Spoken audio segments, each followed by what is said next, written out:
Kaze bene data mu kiganiro cyacu cy'inshuro ya kane hamwe na Nous sommes à notre Clémence. 4e émission avec Ndagira ngo notre turebe évangéliste Zaburi ijana na Zawadi gatatu, Clémence. ku murongo Nous wa allons mbere lire kugeza Psaume noneho 103 tuzamanura gato du verset kugeza 1 au verset 5. mutima wanjye himbaza Uwiteka, mwa bindimo byose Mon âme loue muhimbaze l'Éternel. izina rye. Ô vous qui êtes en Mutima moi, wanjye louez himbaza l'Éternel Uwiteka, et ntibagirwe n'oublie aucun de ibyiza ses yakoze. bienfaits. Niwe C'est lui qui te ubabarira guérit ibyo toutes tes wakemura byose, maladies agakiza et te indwara zawe pardonne tous zose, tes péchés agacungura ubugingo bwawe et sauve warwo, ta vie pour ne pas aller dans la fosse, qui te couronne de bonté et de miséricorde. C'est lui qui rassasie de bien ta vieillesse, qui te fait rajeunir comme l'aigle. Amen.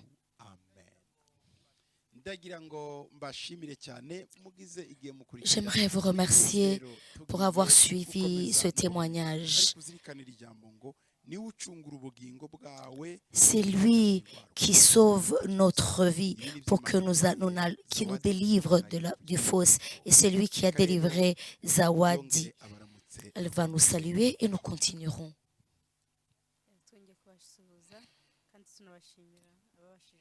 On vous salue et on vous remercie pour nous avoir suivis pendant tout ce voyage de témoignage. Le témoignage n'est pas seulement une conversation, mais c'est pour aider, c'est pour édifier, c'est pour encourager une personne qui peut être malade, avoir le cancer, pour que si cette personne l'apprend, en suivant les témoignages des autres, j'ai été bénie et le Seigneur a opéré selon les témoignages. Soyez avec nous et soyez bénis.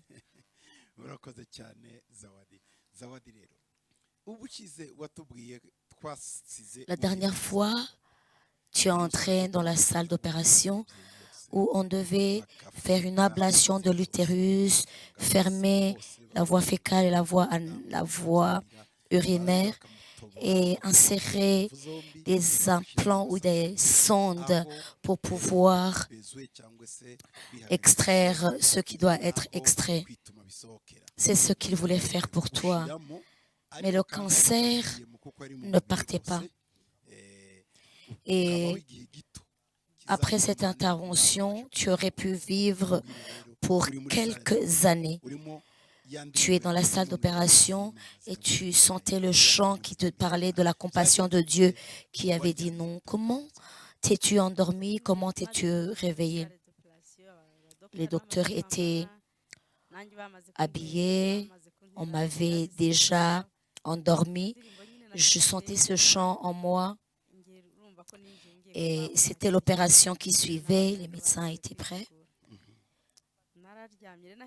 Je me rappelle quand j'entrais, avant de rentrer, il m'avait dit que mon opération commençait entre 7 et 8 heures du matin et qu'elle se terminera à 15 heures du soir. C'était une intervention de 8 à 9 heures parce que cette intervention devait durer.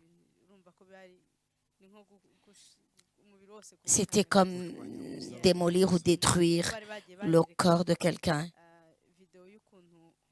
Parce que j'avais vu des vidéos des gens qui avaient passé par cette intervention et c'est effroyable. Ces gens, ils effraient, ils te disent tout. J'aurais aimé qu'ils ne me disent rien parce que de plus ils me disaient ce qui se passait, de plus j'avais peur.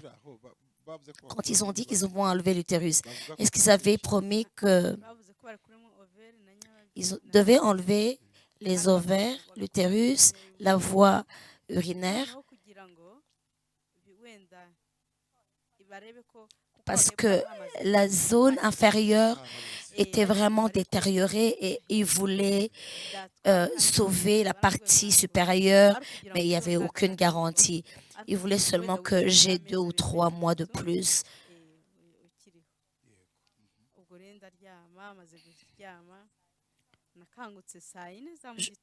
Je me suis réveillée à 10 heures du matin. Ils m'ont couché à 7 heures et je me suis réveillée à 10 heures. Ils avaient dit que l'intervention prendrait 9 heures.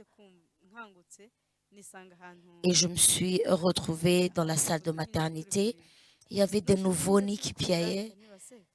Et puis j'ai dit, j'ai pas eu d'enfant. Qu'est-ce qui se passe? Parce que je ne savais même pas il était quelle heure.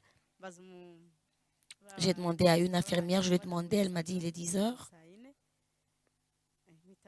Et j'étais étonnée parce qu'il m'avait dit qu'il était 10 heures. J'ai cru que c'était 10 heures du lendemain et je pensais que c'est l'anesthésie qui était en train de quitter. Mais c'était le même jour, 2 heures après. Et là, elle me ramenait quelque chose à manger. Elle me disait, tu vas prendre quelque chose à manger. Moi, qui croyais que j'avais les sondes et que j'avais des plaies sur le ventre et je ne voulais pas manger. Je lui ai dit, elle m'a dit, tu peux manger. Je lui ai dit non. Elle m'a dit, pourquoi? Je lui ai dit non, je ne veux pas manger. À ton réveil, tu n'as rien vu? Tu n'as rien vu quand tu es endormi dans l'anesthésie? Je n'ai rien vu. Je n'ai même pas rêvé. Et puis elle m'a dit, attends le docteur quand il va se lever, on va l'appeler. Une dame est venue, elle est venue. Elle m'a dit, pourquoi tu n'as pas mangé? Je lui ai dit, j'ai peur. Et je ne sais même pas comment ça va sortir des deux côtés.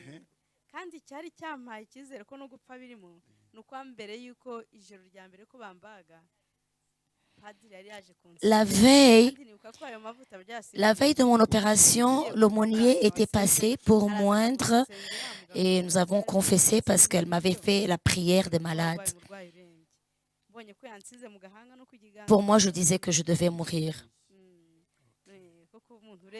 À l'église catholique, quand tu es malade, on te fait la dernière onction et j'étais convaincue que je devais mourir.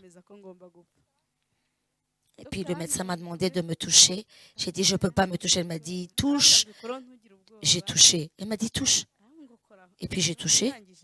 Et j'ai touché mon corps. Parce que je sentais qu'il y avait des bandages et autre chose. Et j'ai touché à mon corps. J'ai dit, qu'est-ce qui s'est passé? Comment m'ont-ils opéré?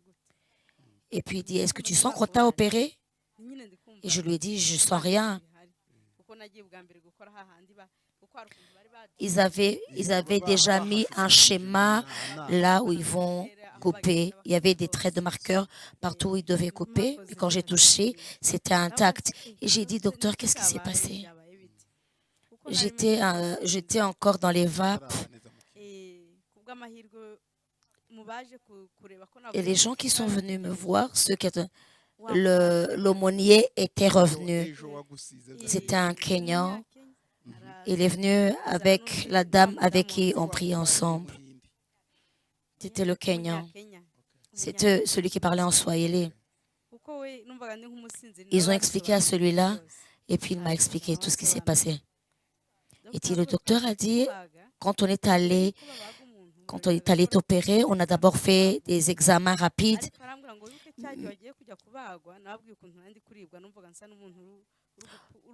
Mais au moment où on allait m'endormir, je leur avais dit que je sentais que j'avais les peines d'enfantement, mais que quand je poussais, ils m'ont fait des examens. Ils m'ont mis dans une caméra pour voir à l'intérieur. Ils voient à l'intérieur. Et quand on a examiné, on a vu une membrane sous une forme de langue qui voulait sortir. Et quand on a examiné tout ton corps, il n'y avait aucune trace de cancer.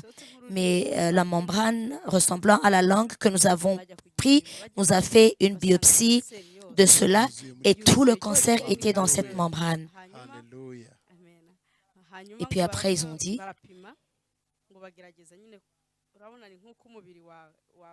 et puis ils ont pris sur mes membres inférieurs pour voir s'il n'y avait pas de cancer. Il n'y avait plus de cellules cancéreuses. Tout le cancer était sorti.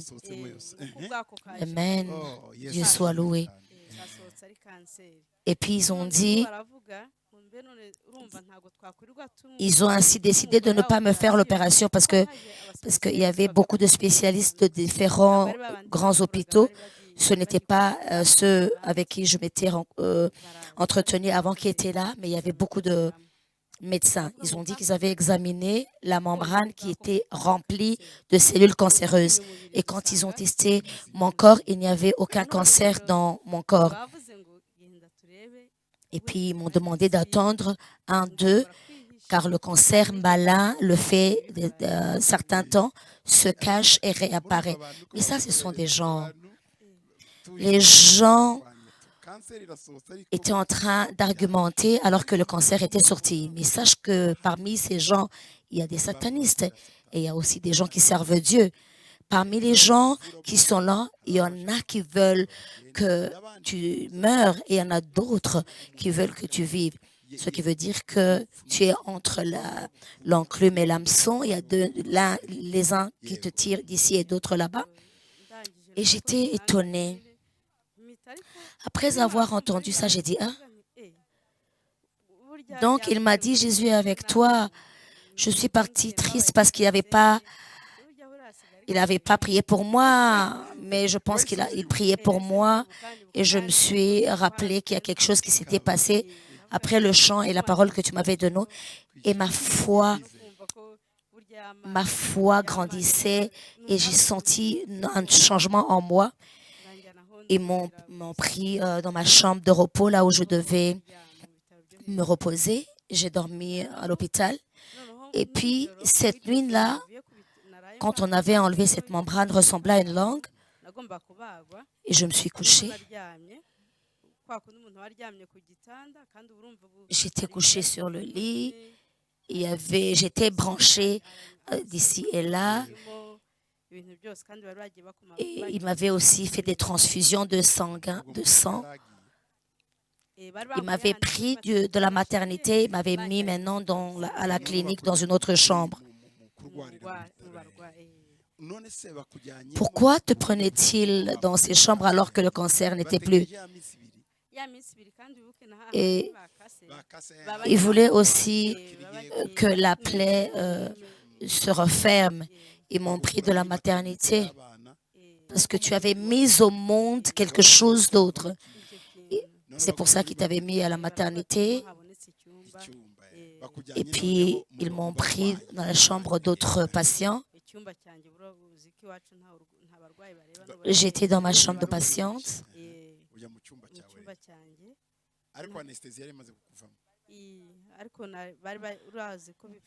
Ça prend du temps pour que l'anesthésie vraiment soit évacuée de votre corps, mais il continue à vous superviser jusqu'à ce que vous soyez bien. Même si j'étais éveillée, mais il y avait des médicaments qui circulaient en moi. Ils m'ont pris dans ma chambre, je me suis couchée. Cette nuit-là, cette même nuit, je me suis couchée. J'ai vu que je me suis vue à l'hôpital dans un rêve. Et c'était un hôpital avec beaucoup de patients. À ma gauche, à ma droite, c'était une salle avec des lits. C'était une salle avec beaucoup de lits. C'était une salle où il y a beaucoup de gens. Et nous étions beaucoup de patients. Nous avons des sérums qui pendaient à côté de nous. Cette nuit, un homme est venu. Il s'est tenu devant moi. Il était grand, mais je n'ai pas su reconnaître sa face. Mais il me pointait du doigt et je le voyais. Il m'a dit, lève-toi car tu es guéri. Il m'a dit, lève-toi car tu es guéri. Et puis je regardais la personne qui était à mes côtés. J'ai dit, tu parles à cette personne? Et la personne m'a dit, je ne parle pas à celle-là. Toi, tu rentres, tu es guéri. La façon dont il le disait, je me suis levée en même temps. Je me suis levée et la personne n'était plus là. Et puis je me suis sentie dans la chambre seule. Et puis j'ai dit, est-ce un docteur qui était ici? Est-ce que je rêvais? Est-ce que c'était réel? Donc c'était une confusion. Je me demandais qui c'était. La porte était fermée, il n'y avait personne. Je me suis levée, je me suis assise. Et puis je me suis demandé, et cette personne parlait, elle m'a dit, je l'ai vue. Et puis les jours qu'il m'avait donnés, après 3 jours, Ils m'ont dit de prendre des médicaments, que je pouvais les prendre à la maison et qu'ils continueront à observer si c'est un mois ou 3 semaines, si je n'allais avoir aucune récidive, pour que s'il y a quelque chose qui se passe, ils puissent venir me secourir vite. En arrivant sur la porte, au seuil de la porte, j'ai rencontré le médecin indien, c'est le spécialiste oncologue. Et puis il a dit, est-ce que vous pouvez demander à Clémence de revenir? On m'avait déjà donné la prescription des médicaments et déchargé. C'était quoi les médicaments? Les médicaments, c'était pour la plaie. Et puis il m'a dit de revenir et j'ai laissé le sac dans la voiture. Un enfant m'attendait à l'extérieur et je suis retournée à l'intérieur parce que le médecin m'appelait. Et puis il m'a dit, Clémence, même s'ils ont dit que tu dois rentrer et que tu as vu cette langue de cancer, mais la façon dont nous connaissons le cancer, je suis oncologue depuis des années, le cancer est malin. Il est très malin, mais il ne peut pas terminer un mois sans se manifester encore une fois. Mais ce que j'aimerais te dire, c'est que tu devrais nous laisser faire cette opération. On devrait enlever certaines autres choses et tu pourrais vivre un peu plus longtemps comme prévu. Donc, il voulait qu'on t'opère. Il voulait qu'on t'opère, c'est quoi? Et je lui ai dit, non, je ne veux pas. Et puis il me disait, tu dois saigner, parce que j'avais saigné avant, et puis c'était fini. Maintenant, il voulait me faire une autre procédure de signature, alors que c'est eux qui t'avaient dit que tu n'avais aucune cellule cancéreuse, il est revenu. Tu entends comment Satan peut œuvrer? Si tu avais reçu ça, parce que mon cœur se réjouissait et j'avais la foi, parce que je savais ce qui s'était passé dans la salle d'opération. Mon cœur se sentait vraiment rempli de foi. Et cette personne m'avait dit dans mon rêve que j'étais guérie. J'avais la foi en moi. Je sentis que Dieu s'était rappelé de moi. Mes enfants savaient que quand je priais, je disais le Dieu de Gitwaza. Ce fut ma prière ce temps-là. Parce que je sentais que Dieu ne m'écoutait pas. Donc, j'invoquais le Dieu de Gitwaza qui pouvait me bénir. Et c'est là que le docteur m'a dit, tu dois être opéré. Je lui ai dit.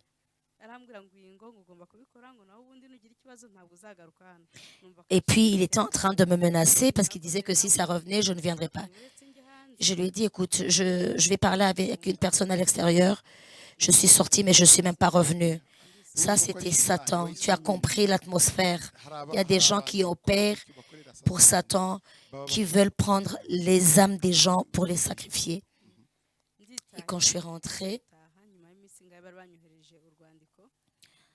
après quelques jours, ils m'ont envoyé une invitation de voir le docteur. Et le problème était le même. Je ne saignais plus.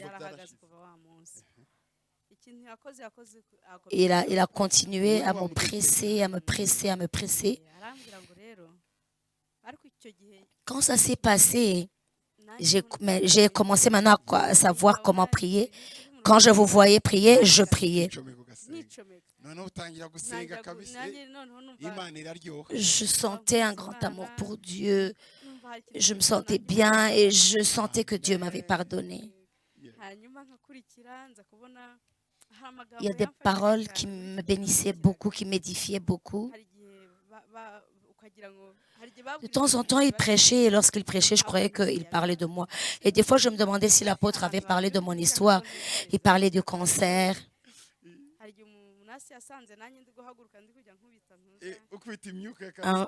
Un jour, l'infirmière m'a surpris en train de couper et je coupais tous ces cordes de sérum. Et j'étais en train d'enlever les cordes, le sérum parce que j'étais en train de prier en faisant le combat. Mais là, il priait en train d'enlever les cancers générationnels, les cancers des familles et j'enlevais cela de moi.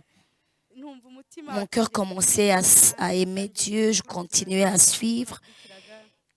Les enfants aussi ont commencé à apprendre à prier d'une façon propre parce que nous avions reçu la mort chez nous et nous ne savions pas que nous allons guérir. Et puis je suis rentrée et l'hôpital m'a encore invitée. Ils m'ont dit que je vais être opérée. J'ai dit non. Tu étais guérie, ils voulaient t'opérer. Parce qu'ils insistaient pour faire cette opération. Parce qu'ils savaient qu'ils croyaient que la tumeur était maligne et qu'elle se cachait.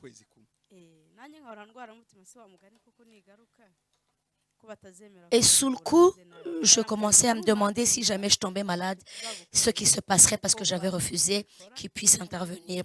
Mais après avoir refusé, ils ne pouvaient rien faire pour moi. Et j'avais une petite voix qui me disait que si je tombe malade, mais quand le médecin me parlait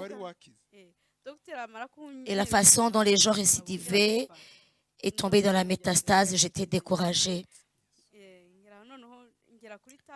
À un certain point, il y a eu une étape. Quand Jésus l'a sauvé,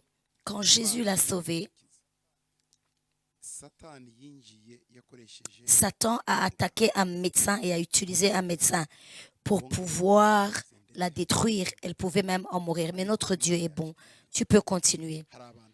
Quand Dieu a fait un miracle pour toi, ne pense pas trop aux polémiques et aux choses que les gens disent. Et ils m'ont dit, tu refuses d'être opéré, nous allons t'anesthésier et nous allons prendre une autre biopsie et nous allons encore tester. Et puis je disais, mais c'est simple, ils vont voir qu'est-ce que ça va te faire. Puis j'ai dit, c'était le même médecin. J'ai accepté. Ils ont fait une autre biopsie, ils ont anesthésié. Je suis rentrée à la maison. Arrivée à la maison,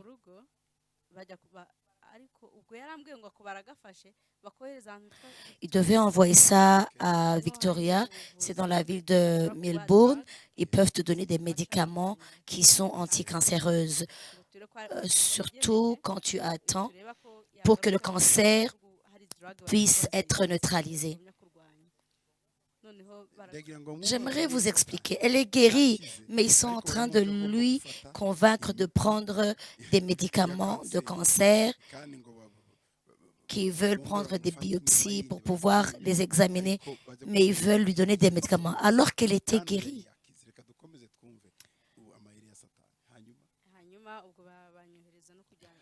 Et ils m'ont demandé de passer par radiation pour qu'ils puissent brûler les cellules là où ils avaient enlevé la cellule, la membrane qui était comme la langue. Et puis ils m'ont dit qu'après la radiation, la radiothérapie, je vais prendre la chimiothérapie.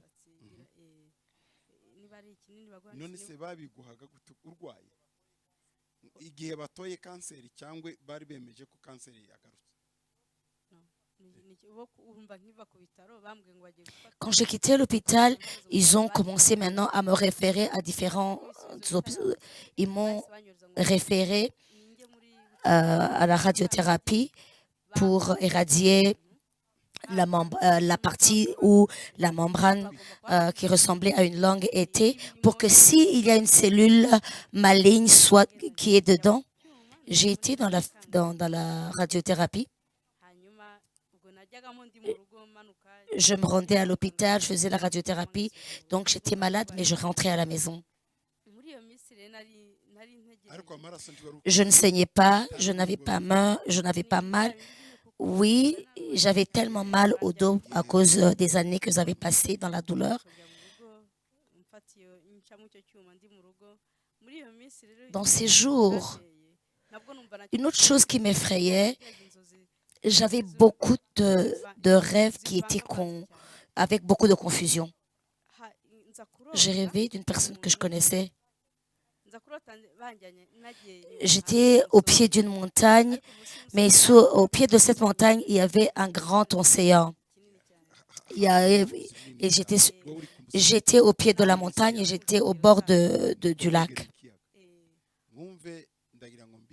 j'aimerais vous rappeler les esprits des eaux, les esprits aquatiques ou bien amphibiens qui veulent que vous soyez en accord afin que l'esprit de la mort s'emprenne de vous pour que vous mouriez. Je me suis vue sur la mer et c'est dans ce temps où le docteur continuait à mettre la pression pour que je passe sur la radiothérapie. Et il disait que j'allais mourir, mais mon cœur me disait que le médecin peut voir ça, donc je n'ai pas d'espoir, donc j'étais confuse. J'ai vu une personne qui avait ma photo. Je voyais cette personne avec ma photo. Écoutez, ce rêve, c'est une révélation, c'est une vision. Cette personne avait ma photo et elle faisait des incantations au-dessus de l'eau parce que cette personne parlait avec des esprits de l'eau, des eaux. Et puis quand il faisait ça, et quand il mettait ma photo, je voyais une vague venir. La façon dont il mettait la photo, et je voyais une vague qui voulait m'engloutir et engloutir la montagne. Je criais quand je voyais l'afflux de l'eau. Et quand il avait fait ça, je le voyais reculer, mais l'eau venait devant moi. Et puis, j'ai vu une personne qui venait derrière moi. Cette personne m'a prise, elle m'a élevée, elle m'a surélevée.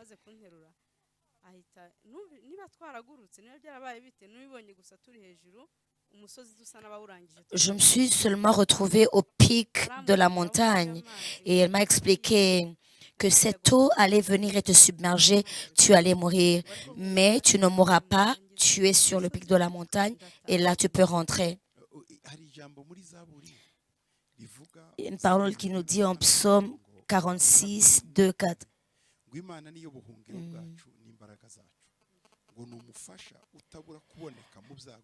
Dieu est pour nous un refuge et un appui, un secours qui ne manque jamais dans la détresse. C'est pourquoi nous sommes sans crainte quand la terre est bouleversée et que les montagnes chancellent au cœur des mers, quand les flots de la mer rugissent, écument, se soulèvent jusqu'à faire trembler les montagnes. Quand les flots de la mer rugissent, écument, se soulèvent jusqu'à le faire trembler les montagnes. Tu comprends que cette eau allait venir et submerger ta vie pour engloutir ta vie. Il y avait une force derrière ça qui travaille avec les esprits des eaux. Et puis j'ai vu une personne géante. Je n'ai pas senti ses pas, mais je me suis sentie surélevée derrière moi et nous avons monté, ou bien il m'a surélevée jusqu'au pic de la montagne et m'a dit « Rien ne t'arrivera, n'aie pas peur ». La nuit prochaine, la même personne est revenue. Je ne sais pas si c'est la personne qui m'a relevée. J'ai vu un doigt se mettre dans mon oreille. J'étais dans mon lit, une personne mettait un doigt dans mon oreille. C'était le lendemain. J'étais effrayée, je disais que j'allais mourir. Il m'a mis le doigt sur l'oreille et j'ai écouté la voix de la personne et j'ai entendu la voix de cette personne. J'ai entendu la personne appeler mon nom, mais il a incanté appelant des noms que je connaissais aussi. Et il incantait, il disait beaucoup de choses. Et la personne m'a enlevé le doigt des oreilles. Et puis il a dit, t'as écouté cette voix, tu connais cette personne? J'ai dit que je la connais, j'ai dit.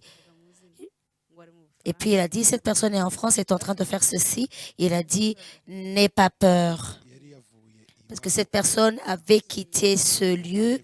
Son lieu est allé en France et elle est allée maintenant incanter pour pouvoir incanter ou dire des choses sur ta vie en connivence avec les esprits qui opèrent dans les hôpitaux. Mais une personne devait être disponible pour pouvoir te connaître et aller se ressourcer avec d'autres pouvoirs. Et la personne était en France. La personne était en France, elle n'était pas là. Et elle faisait cela en France. J'ai dit, quoi? Et j'ai sursauté. Et quand je me suis relevée, j'ai dit,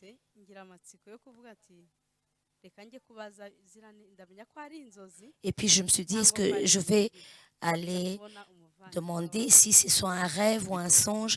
Et j'ai vu une personne, je suis allée voir un des gens qui sont de la famille et j'ai dit, est-ce que cette personne est là? Elle a dit, non, elle n'est pas là, elle est en France. Elle a dit, pour combien de temps? Elle a dit 2 semaines. Et puis j'ai dit, mais Seigneur, qu'est-ce que c'est? Alors j'ai dit, c'est la mort, ça. Ces jours-là, quand je considérais ce que les médecins disaient, j'étais découragée. Mais quand je me rappelais de la voix que j'avais entendue, il y avait quelqu'un qui m'avait guéri. Et je sentais qu'il y avait une bataille dans moi. Et je sentais un découragement d'un côté et de la force dans un autre côté. La personne m'a dit ce qui se passait. Et puis les médecins m'ont appelé. Quand ils m'ont appelé, ils m'ont dit, tu vas venir avec ta famille. Quand j'ai entendu la famille, mon cœur a sursauté et j'ai dit qu'il n'y avait pas de bonnes nouvelles. Et je leur ai dit, si c'est Ladji qui me cherche, je n'y vais pas, je ne vais pas prendre la réponse. Et puis ils ont dit, tu dois y aller, tu dois prendre ta réponse. Il y a une famille qui me gardait. Ce sont des révérends de l'église anglicane. C'est un couple de vieux. On s'est assis. Et puis maintenant, Ladji leur a dit,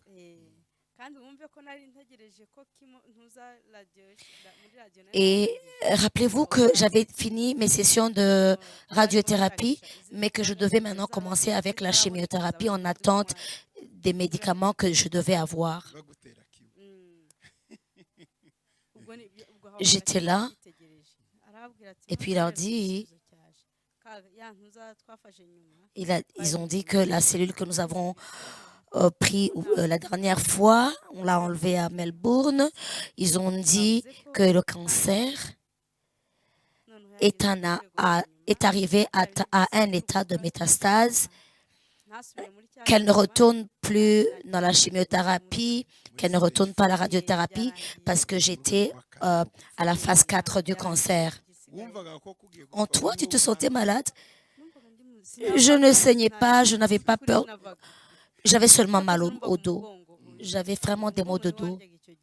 Mais c'est compréhensible. Ça faisait longtemps que tu dormais, tu recevais du sang par transfusion. C'était normal, mais c'était dur pour moi. Et puis, le vieux couple ont commencé à prier. Et puis, ils ont dit, il n'y a rien d'autre qu'on puisse faire. Ils ont dit, on va l'envoyer dans un hospice ou dans un centre palliatif. C'est des centres où on prend soin des gens qui sont condamnés à la mort. Ils m'ont même fait prendre un rendez-vous pour que je puisse entrer dans le centre palliatoire. Ces révérends, normalement, ils prient pour toi. Ceux-là, ils ont prié pour toi pour que tu meurs ou pour que tu vives. Ils priaient pour moi et ils me disaient que nous n'allons pas vivre ici éternellement, qu'un jour nous vivrons au ciel, que toute personne qui a connu Dieu, quand elle meurt, elle n'est qu'endormie. Est-ce que tu recevais cela? C'était comme s'ils étaient en train de me donner la mort, ils étaient en train de forcer la mort en moi. Je sais que j'allais mourir, mais je ne comprenais pas. Mais parce que le médecin avait une certaine expérience, je sentais d'un autre côté qu'il avait raison. Et les rêves que j'avais,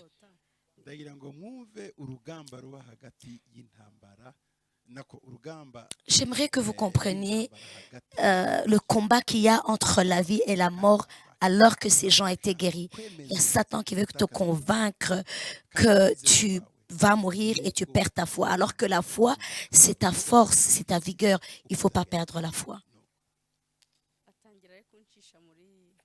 Ils m'ont pris et j'ai fait mon test d'MRI. Il me disait que le cancer était généralisé et il voulait seulement qu'il y ait un bon suivi. Tu as quoi? Combien d'enfants? Tu as des biens? Quand je suis arrivée au centre palliatif, je n'ai même pas voulu entrer. C'était une femme asiatique. Et puis elle a dit, laissez-la. Et puis elle me disait, pourquoi tu as peur? Viens, sens-le, apprends à vivre avec ces temps, dans ces derniers temps. Quand elle me disait dans tes derniers jours, oh, ça m'effrayait.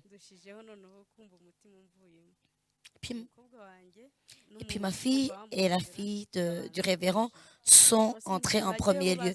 Mais je ne veux pas aller écouter ce qu'il veut dire. Il dit, toi, tu dois écouter ce qu'on te dit. Et puis ils ont commencé à me conseiller de façon que je ne dois pas mourir à la maison, que quand j'ai mal et plus de douleur, ils ont des antidouleurs. Mais une autre infirmière kenyane qui m'a expliqué, me dit, même si ces médicaments diminuent la douleur, mais ils accélèrent ta mort. Celle-là, elle te le disait directement ou bien elle te le murmurait? Elle m'a murmuré à l'oreille. Ce qui veut dire que les médicaments que vous prenez, alors ils te laissent mourir à petit feu. Tu meurs à petit feu. Donc, ils allaient t'injecter des médicaments, t'euthanasier à petit feu. Et la dame me disait qu'il me reste seulement 2 mois.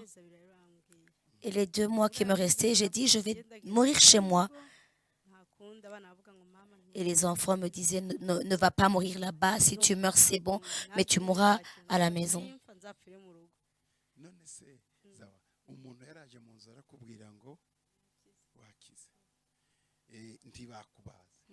Une personne est venue dans tes rêves, elle t'a dit que tu étais guéri. Tu as senti. Pourquoi tu sentais que ces gens avaient... Pourquoi tu sentais que le médecin était plus expérimenté? Il me montrait des cas, des gens qui ne pouvaient pas guérir, des tumeurs malignes qui partaient et qui revenaient. Et j'étais convaincue par cette expertise. Et il me disait que si le cancer ressurgissait, il ne ferait rien pour moi.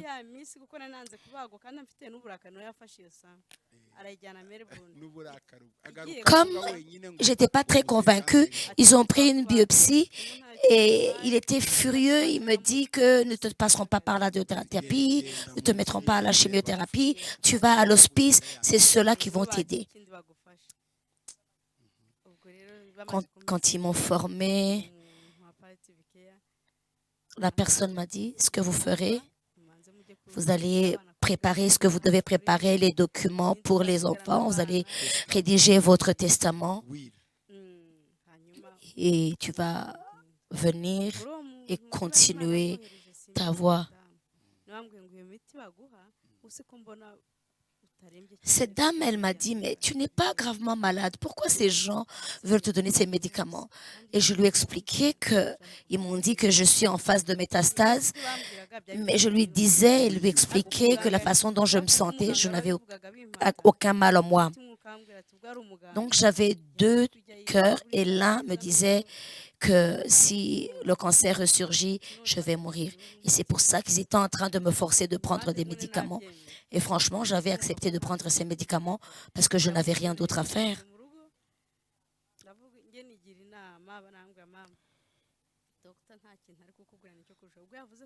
Et puis les enfants me disaient, maman, tu sais, le médecin il ne fera rien d'autre. Et puis, mieux vaut que tu meurs à la maison au lieu que tu meurs à l'hôpital. Et j'ai commencé maintenant à prier. J'ai commencé à reconstruire et à renforcer mon hôtel. Le docteur m'avait dit 2 mois. Et quand les gens venaient me voir, il y a des dames qui avaient créé des groupes pour prier pour moi.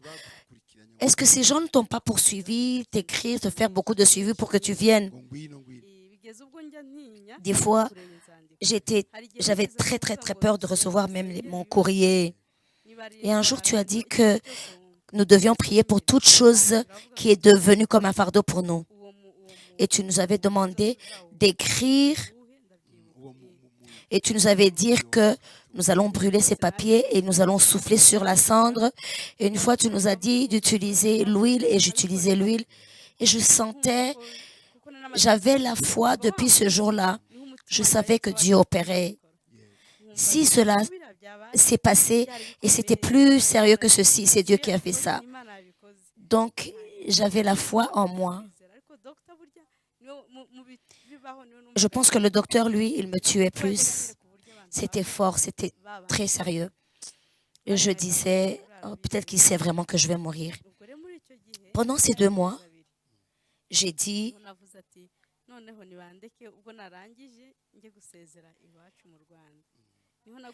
alors je leur ai dit, si je dois mourir, j'aimerais aller chez moi, en mon pays. Et je demandais à Dieu que si jamais je dois mourir, que je sois sauvée et me repentir. Et je sentais mes péchés sur moi, je pleurais et je disais, Seigneur, et je demandais au Seigneur, si tu m'as pardonné, comment vais-je le savoir que tu m'as pardonné? Et la faim et la soif de toutes ces choses-là avaient complètement disparu. Et je pensais que c'est ces choses qui m'avaient ramené ça. Je pensais que c'était les conséquences de mes péchés. C'est ce que mon cœur m'accusait. Et je leur ai dit, là, je vais au Rwanda. Et je leur ai dit que j'allais au Rwanda. Ils ont dit non, c'est pas possible. Et l'oncologue a dit non. Il n'y a pas assez de médecins, tu n'es pas enregistré là-bas. Si tu tombes gravement malade, tout peut s'aggraver, tu peux mourir à chaque instant. Et je leur ai dit, moi je saignais avant, je ne saigne plus et je suis forte. Ils ont dit non, tu ne peux pas partir et j'ai forcé. J'ai forcé. Je priais avec des mamans, ils avaient des chaînes de prière, étaient des anglicans et des chrétiennes catholiques. Elles priaient pour moi et les enfants, nous prions. Et je disais, même si je meurs, laisse que je sois sauvée. Tu avais déjà fait ton testament? Oui, j'avais fait mon testament. On nous a cherché un avocat. On est allé chez le notaire. Et c'était le docteur qui avait demandé ça. C'est le docteur qui avait demandé à la famille de me préparer. Et pendant ces jours où j'étais gravement malade,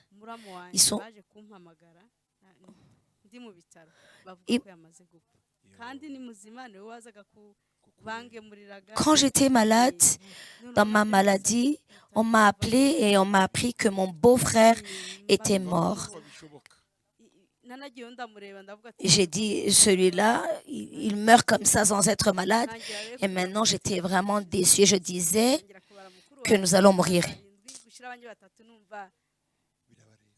Et puis quand je voyais ma sœur qui devenait veuve avec ses enfants, moi et mes enfants, nous avions accepté la mort.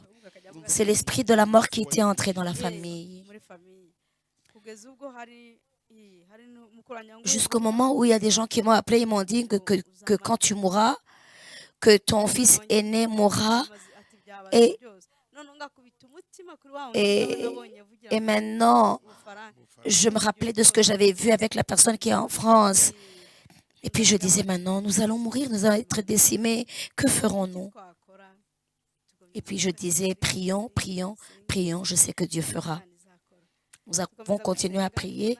J'ai demandé à venir au Rwanda. Et le révérend anglican, il avait accepté de rester avec les 2 enfants, les petits. Son gendre est un évangéliste. Il était en Tanzanie, mais il était retourné en Australie. Il avait accepté de rester avec ma fille et mon fils. Et le grand, l'aîné, allait dans la famille du révérend. Ainsi, s'était fait le testament. J'avais fait mon testament. Puis j'ai dit, maintenant, je vais au Rwanda. Mais je disais que je devais être d'abord baptisée. Je voulais être baptisée. Je suis arrivée aux États-Unis. Je suis arrivée au Rwanda. Vous avez demandé que je sois baptisée.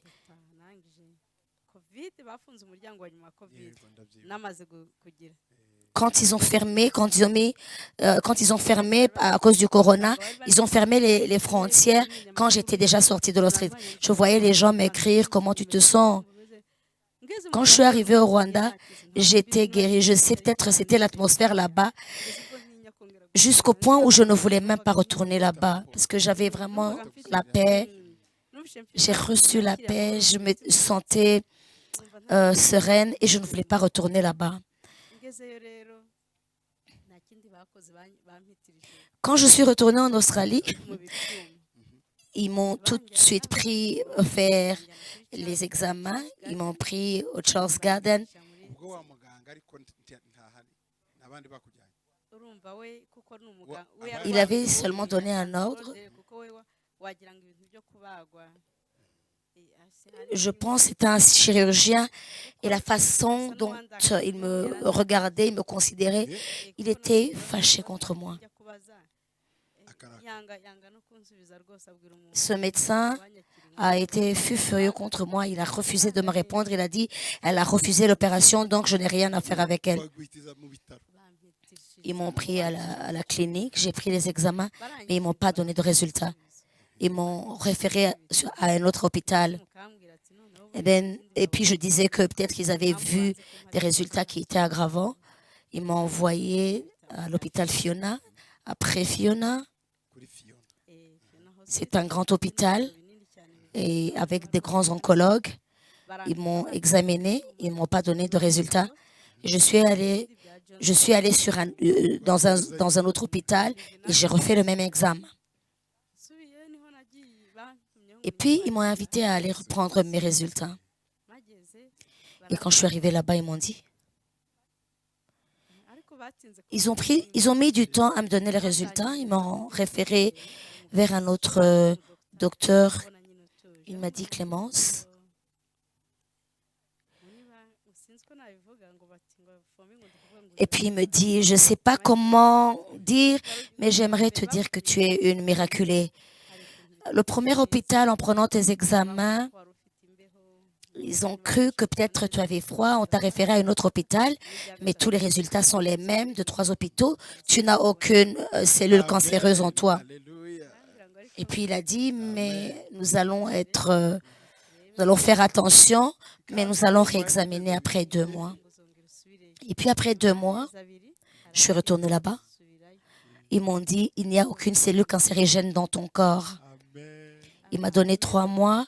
Après 3 mois, ubwo urumva ni 2000 c'était en 2021. 21. J'ai terminé l'an 2021 en passant sous différentes sortes d'examinations. Et quand je suis venue au Rwanda, Yego. ni Muri 2020 yari yaguhaye quand je suis venue au Rwanda, ils m'avaient donné 2 mois. En 2021, ils m'ont donné encore 2 mois. Et puis après 3 mois pour faire des examens. uwo n'undi noneho noneho bigeze Après une année, kugiye kurangira à peu près vers une année après, ils ont vu qu'il n'y avait aucune cellule cancéreuse et ils me disaient, maintenant tu vas nous dire comment tu te sens. Et moi je leur disais que je ne sens rien. Imana yacu Notre Dieu est un Dieu qui peut nous confondre. C'est ce qui s'est passé lors de la tour de Babel.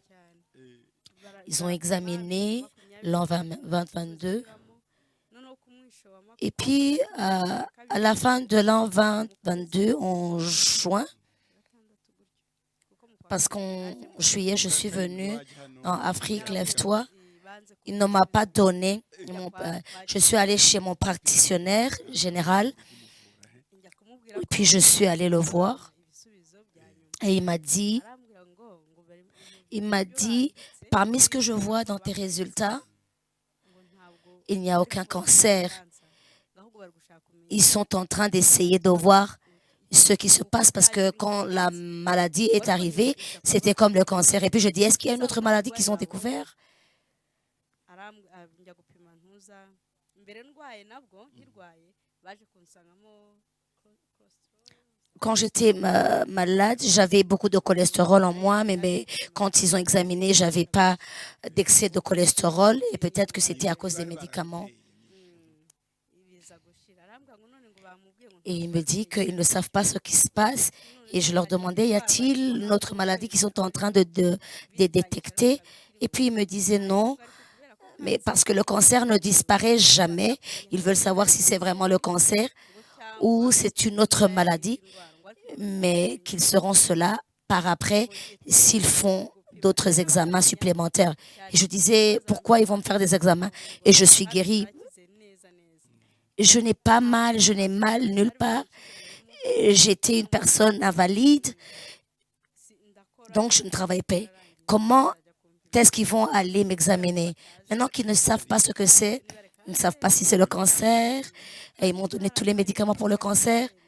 kugeza n'ubwo bambwiraga ngo amagufa Jusqu'au point, ils m'ont dit que mes os seront détériorés à cause des médicaments. Mais je suis voir un orthopédiste et il m'a dit que mes os sont normales. ingaruka zose twakubaraga wagomba kugira kubera iriya Et ils m'ont dit que toutes les répercussions et les conséquences qu'ils avaient prévues que je pouvais avoir dans ma vie, que ça n'arrivait pas. Parce que les médicaments aussi tuaient certaines choses. Et maintenant, ce qu'ils recherchaient, c'est ce qui se passait dans mon cœur. ntibishoboka ko kandi Parce qu'ils disaient qu'il est impossible que le cancer soit guéri. Et ils ne voyaient rien. Ça, c'est Jésus qui fait ça. ko ubwo barangije Le dernier résultat, nyuma ils n'ont pas voulu me donner le dernier résultat. kwa kundi dogita babireba byose Et le médecin, lui, ce qu'il a vu, bakene n'imwe c'est qu'ils avaient besoin de faire des recherches sur moi. kuko bavuye ari kanseri ariko ku bwa nyuma ntabwo ariko kanseri Pour eux, ils ont traité le cancer burihisha et ils disent que le cancer est malin, que des fois il se cache, mais qu'il ne peut pas disparaître pour de bon et que c'est pour cela qu'ils doivent examiner cela. ari cyo ko Et ce qu'était la cause. Ils ont totalement été confus.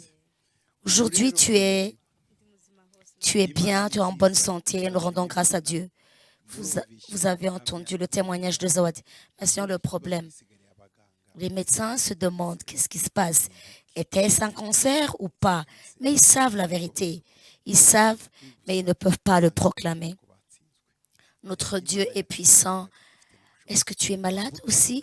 Est-ce que tu es souffrant? Est-ce que tu as le cancer? Est-ce que tu es fatigué? Est-ce que tu as beaucoup de problèmes? Est-ce que tu as d'autres inquiétudes et d'autres troubles qui peuvent te tuer? Est-ce que tu as des insomnies? Est-ce que tu es meurtri? Est-ce que tu passes dans des temps difficiles? Est-ce que tu as mal? Est-ce que tu te demandes ce qui se passe dans ton avenir? J'aimerais te dire, mon frère, ma sœur, je vais prier avec toi dans un instant. Je vais te rappeler que Zawadi est appelée à servir le Seigneur. Elle est évangéliste. Elle a été ordonnée à devenir évangéliste. Elle va prendre la bonne nouvelle en Australie. Elle passera par tous ces hôpitaux qu'elle a mentionnés pour que les gens soient guéris. Ce que j'aimerais te rappeler, c'est qu'il y a eu la puissance des sorciers, des magiciens, mais Dieu, notre Jésus, il est au-delà des sorciers, il est au-delà des satanistes, il est au-delà des ténèbres. Crois en lui seulement et il fera de grandes choses pour toi.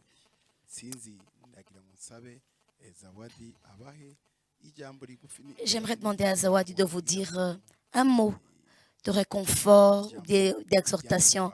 Que diras-tu à toutes les personnes qui nous ont suivis sur la radio et la télé? Ce que j'aimerais dire aux gens qui sont malades, qui passent par la voie dans laquelle j'étais, je sais, la foi est des fois lointaine. Et des fois, on pense que les choses de Dieu vont se passer dans un jour et cela ne se passe pas. Mais j'aimerais vous dire que Dieu existe. Je ne savais pas que Dieu sauve. Je ne savais pas que Dieu guérit. Il m'a guéri et je sais que si tu crois en lui, tu seras sauvé. Il y a une parole qui m'a aidé une parole qui dit « Je ne mourrai pas, je vivrai longtemps pour proclamer les hauts et bienfaits de l'Éternel. » Crois en l'Éternel, accroche-toi à ton Dieu, tu vivras et tu parleras et tu diras ce que Dieu a fait en toi. Que le Seigneur soit avec vous et soyez bénis. Merci, que le Seigneur nous bénisse ensemble. Amen.